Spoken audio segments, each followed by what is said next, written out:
नमस्कार सुधा मैम। आप मुझे बताएंगे कि शिवरात्रि का क्या महत्व है? स्मिता, आपने बहुत सुंदर प्रश्न किया है।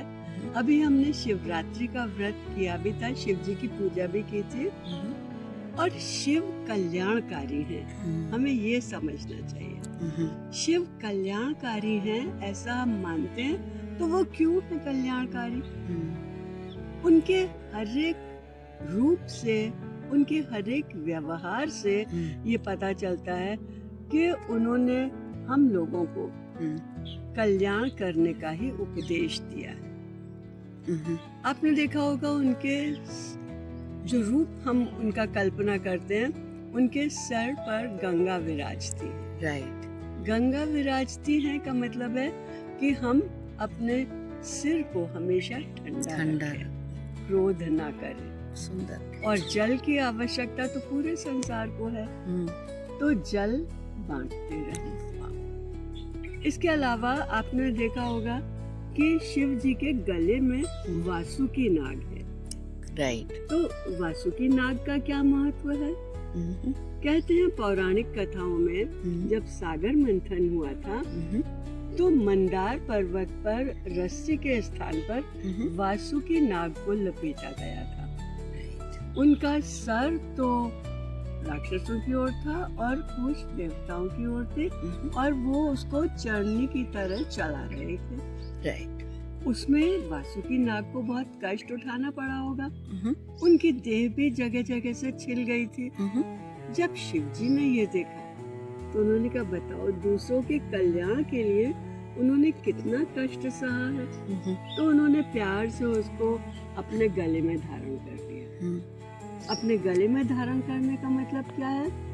आते हैं ऐसे उन्होंने वासुकी नाग से अपने गले को मानो अलंकृत किया, उनको धन्यवाद देने के लिए, उनके कार्यों की प्रशंसा करने के लिए कि जो दूसरों की भलाई के लिए कष्ट उठाकर कार्य करता है उसकी तो सभी को प्रशंसा करनी चाहिए। और ये था वासुकी नाग को अपने गले में धारण करना। बिल्कुल सही। एक और बात आपने देखी होगी, उनके एक नामों में है नीलकंठ। नीलकंठ उन्होंने कैसे स्वीकार किया है या क्यों उनका कंठ नीला हो गया?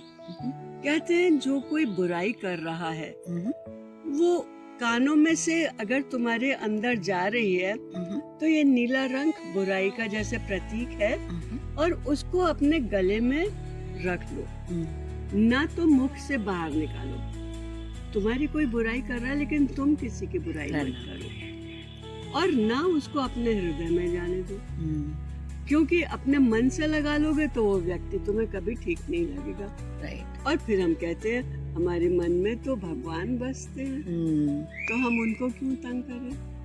राइट। तो ये उनके नीलकंठ स्वरूप का रहस्य है। ब्यूटीफुल। आपने देखा होगा वो हमेशा अपने पूरे शरीर में भस्म लगाए रहते। हाँ जी, हाँ जी। इसका क्या मतलब है? हाँ। वो हमें बताना चाहते हैं, अरे भाई, धन संचय करने से, दुनिया की चीजें बटोरने से क्या लाभ होगा?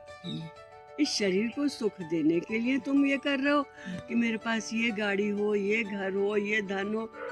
बाकी कभी कभी धन इस्तेमाल भी नहीं होता, दीवारों में ही बंधा हुआ रह जाता है। सच में। तो उस धन को इकट्ठा करने से क्या लाभ?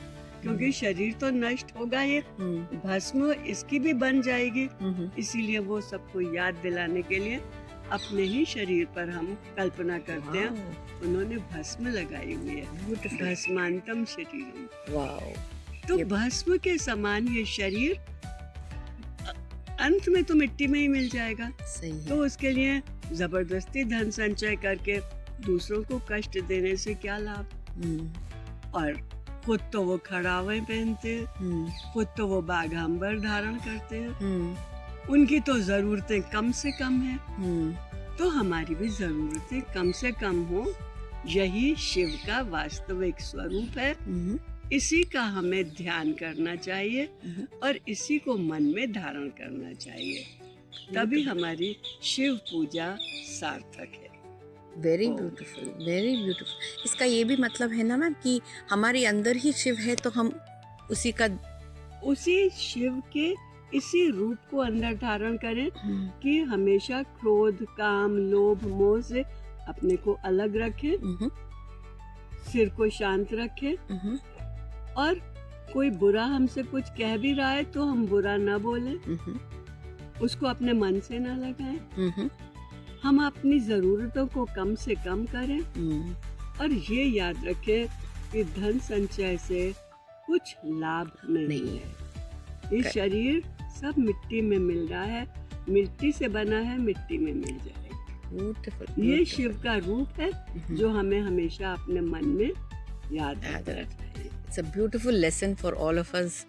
ब्यूटीफुल, बहुत बढ़िया आपने सुनाया, and thank you very much Sudha ma'am for so much of information and input about Shiv ji.